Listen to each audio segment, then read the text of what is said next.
வழிவகைகளை உருவாக்கி தருவதா மத்திய சாப்பாடை கொடுத்து பிள்ளைங்க வந்து கல்வி கற்பதற்கு வழிவகைகளை புரட்சி தலைவர் போலீஸ் இல்லையா போலீஸ் சார்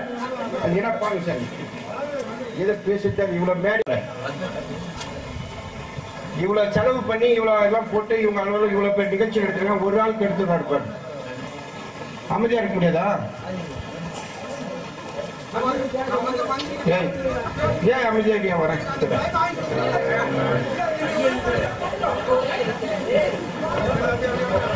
என் துறைக்கு தான் வருது நான் அதை வேணாம்னா உங்களை தடுக்கவும் முடியாது பாருங்க நான் அரசாங்கத்தை நடத்துறோம் இந்த டாஸ்மார்க்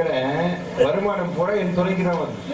இந்த வருமானத்தெல்லாம் வச்சுதான் இன்னைக்கு புது ஸ்கூல் திறக்கிறதும் டீச்சருக்கு சம்பளம் கொடுக்கறதும் எல்லா வேலையும் நடக்குது இல்லையா அதனால நான் போய் அவருக்கு போய் நான் வேணாப்பான்னு சொன்னாலும் என்னுடைய பொழப்பு கெட்டு போவோம் நாங்களுடைய நிர்வாகம் தமிழ்நாட்டுக்கு தேவையான இந்த மாதிரி எல்லாம் புதுசாக ஸ்கூல் திறக்கிறது மற்றதெல்லாம் போய் நின்றுடும் இதுக்கெல்லாம் வந்து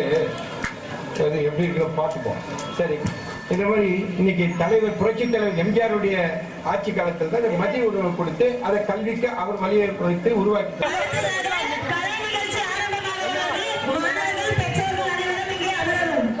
ஆபத்தை உருவாக்க வேண்டும் மதிய உணவை கொடுக்க வேண்டும்